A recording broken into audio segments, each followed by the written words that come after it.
I watched as my husband, David, packed his suitcase again. The sight had become too familiar, his shirts neatly folded, his cologne tucked in the corner, his laptop bag resting by the door. Another business trip. Another stretch of lonely nights. "You'll be fine, right?" he asked, barely looking up as he zipped the suitcase. I forced a smile. Of course. It's not my first time. He chuckled, oblivious to the weight behind my words. It wasn't just about being alone. It was about being forgotten, pushed aside by a man too caught up in his work to notice the empty space between us. He kissed my forehead, a gesture that felt more like habit than affection, before grabbing his bags. "I'll call you when I land." And just like that, he was gone. I stood by the door, staring at the quiet house, feeling the familiar ache settle in my chest. I had married a man who loved his job more than he loved me. And yet, I stayed. Because that's what a good wife does, right? That night, I poured myself a glass of wine, curled up on the couch, and flipped through the channels, hoping the noise would drown out my thoughts. But it wasn't enough. The loneliness crept in like a slow poison. Then my phone buzzed. "Hey, just checking in. You okay?" It was Jake, David's best friend. Jake had always been around, almost like a shadow of my husband. The three of us had spent countless nights together, sharing drinks, laughing about old stories.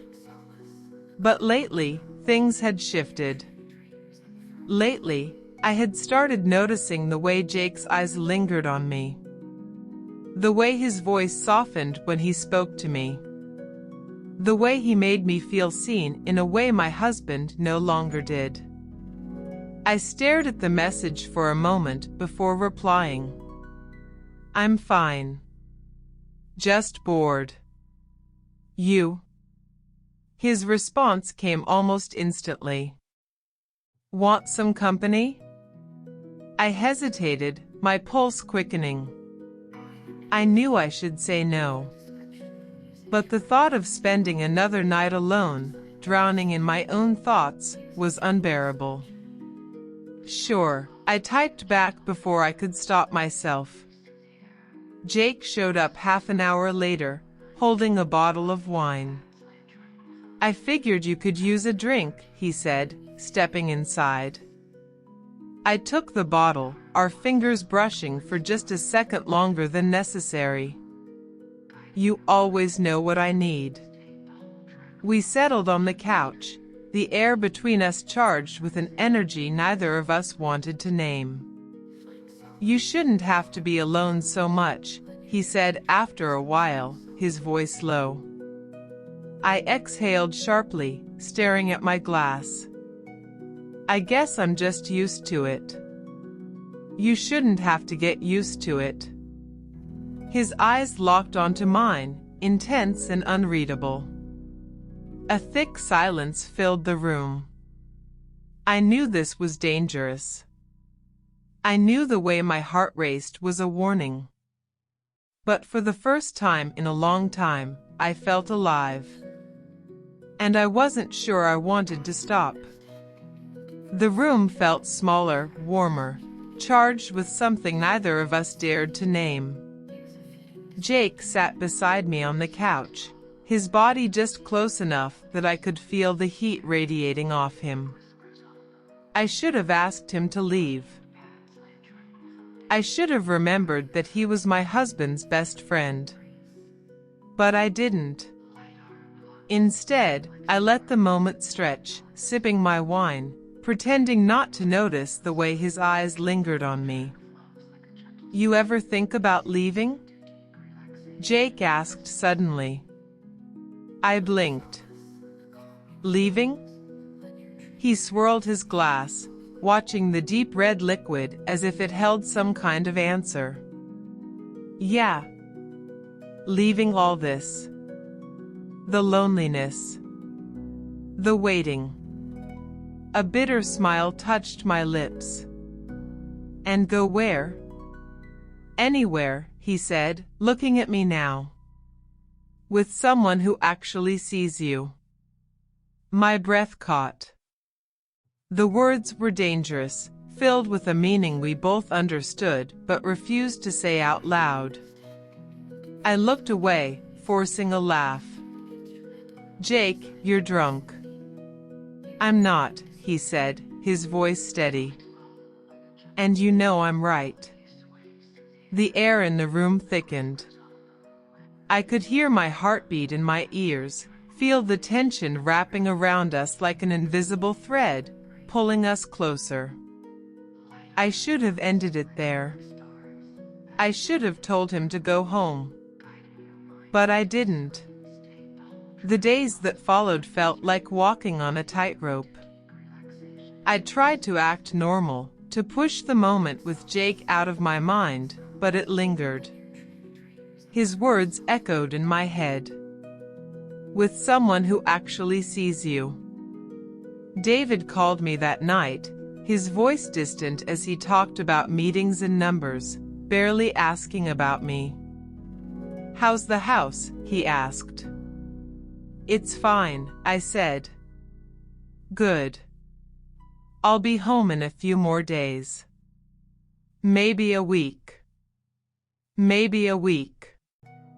I hung up feeling emptier than before. Jake started showing up more often. He'd text me casually, need anything? As if he were just being a good friend. And I let him. I told myself it was harmless. That it was nice to have company. But deep down, I knew it was more than that. The night everything changed, a storm rolled in. Thunder rumbled through the house, shaking the windows, and the rain pounded against the roof. I sat curled on the couch, watching the lightning streak across the sky, when a knock came at the door. Jake. Figured you might need some company, he said, shaking the rain from his jacket. I let him in without hesitation. We sat together, watching the storm. The only sounds in the room were the occasional crash of thunder and the steady rhythm of our breathing. I don't know how you do it, Jake murmured after a while. Do what? Wait for him. I swallowed hard, turning to face him. His eyes were dark, unreadable. He's a good man, I said, my voice barely above a whisper. Jake leaned in, his voice soft but firm. That doesn't mean he's good to you. The words struck something deep inside me. A truth I had buried for years. The storm raged outside, but inside, it was quiet, too quiet. I didn't know who moved first. Maybe it was him. Maybe it was me. But suddenly, he was close. So close I could feel his breath on my lips. A single moment. A single choice. And then, we crossed the line. If you're captivated by this web of secrets and desire, don't forget to like and subscribe for more intense stories just like this one. I woke up tangled in sheets that weren't mine, my heart pounding before my mind even had a chance to catch up. Jake. The memory of last night hit me like a wave, his hands on my skin, his mouth tracing secrets across my body, the way I had melted under his touch like I had been starving for it my whole life. I turned my head and saw him beside me, still asleep, his bare chest rising and falling with slow, steady breaths. He looked peaceful. Like he belonged there. But he didn't. I sat up abruptly, pulling the sheet around me as reality came crashing down. What the hell had I done? Jake stirred, blinking awake. When his eyes met mine, he didn't look surprised. He didn't even look guilty. "Morning," he murmured, his voice still thick with sleep. I swallowed hard. "Jake, last night." He sat up, stretching, his muscles flexing in a way that made my stomach twist. "You don't have to say it, Mia." I looked away. This was a mistake. Jake didn't respond right away. Instead, he reached out, tucking a stray piece of hair behind my ear. "Was it?" I squeezed my eyes shut. "I'm married, Jake." His jaw tightened. "To a man who's never here. To a man who leaves you alone night after night. And when he is here, does he even see you?" I couldn't answer. Because he was right. That was what scared me the most. I spent the rest of the day trying to act normal, but my mind was a storm. I told myself it was a one-time thing, that it could never happen again. But the lie barely lasted a day. By the next evening, Jake was at my door again. One look. That was all it took. The moment his lips found mine, I knew I wasn't going to stop. I didn't want to stop. The next few weeks became a blur of stolen moments, whispered names, tangled sheets, and breathless laughter. We were reckless. Addicted. Jake would come over late at night, slipping through my door like a shadow. We'd lose ourselves in each other, only to separate before dawn, pretending nothing had happened. I stopped answering David's calls as much. When I did, my voice was hollow, my mind elsewhere. I didn't miss him anymore. Because I wasn't lonely anymore. One night, everything almost fell apart. Jake was still in my bed, his body warm against mine, when my phone rang. David. I nearly jumped out of my skin. Jake reached for me, but I pushed him away, grabbing my phone with shaking hands. "Hey," I answered, my voice breathless. David's tone was suspicious. "You okay? You sound weird." I forced a laugh, running a hand through my hair. "I just woke up." Jake was watching me, his expression unreadable. "Sorry, I didn't mean to wake you," David said. "Just wanted to hear your voice. I miss you." Guilt punched me in the gut. I bit my lip. "I miss you too." It was the biggest lie I had ever told. As soon as I hung up, I turned to Jake. "You have to go." He smirked, brushing a kiss against my bare shoulder. "You sure about that?" I wasn't. But I had to pretend. For now. If you're caught up in this tangled web of secrets and desire, don't forget to like and subscribe for more intense stories just like this one. The days blurred together in a haze of secrecy and stolen moments. I told myself I could control this, that I could keep the affair hidden, but deep down, I knew the truth. Lies had a way of unraveling. David's return was approaching, and the weight of my choices pressed down on me like a storm cloud.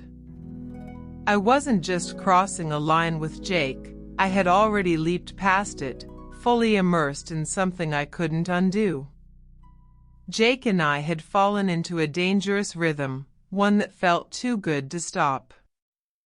But the closer David's arrival came, the more I felt like I was walking on a tightrope with no way down. And then, it all came crashing down. It happened on a quiet evening, just 3 days before David was set to return home. I had just stepped out of the shower when my phone buzzed. A message from Jake. "Need to see you. Now." My heart skipped a beat. He never texted like this. Urgent. Desperate. I hesitated.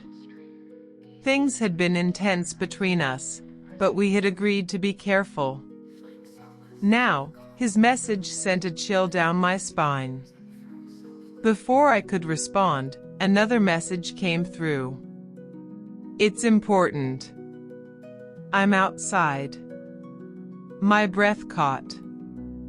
I wrapped myself in a robe and hurried to the front door, cracking it open just enough to see him. Jake stood there, his jaw tight, his body tense. His usual confident expression was gone, replaced by something raw. "What's wrong?" I whispered, scanning the street to make sure no one was watching. He exhaled sharply. "We need to talk." Inside. I hesitated but stepped aside, letting him in.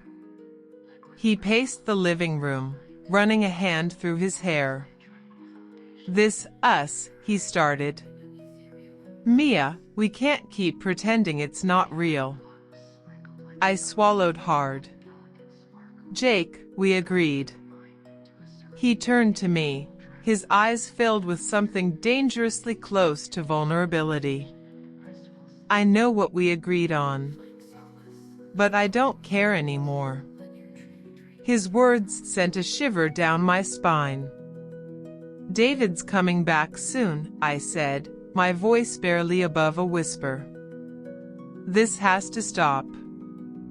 Jake shook his head. "You don't want it to stop. And neither do I." I felt my resolve slipping. "I love you, Mia." The words hit me like a punch to the gut.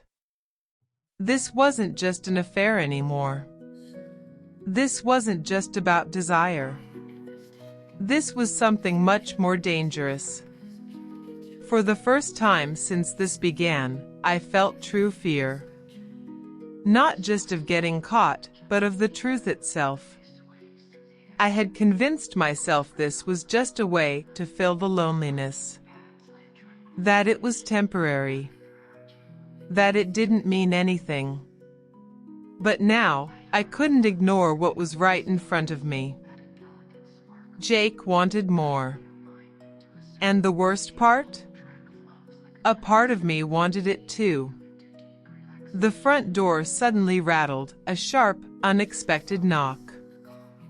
I froze.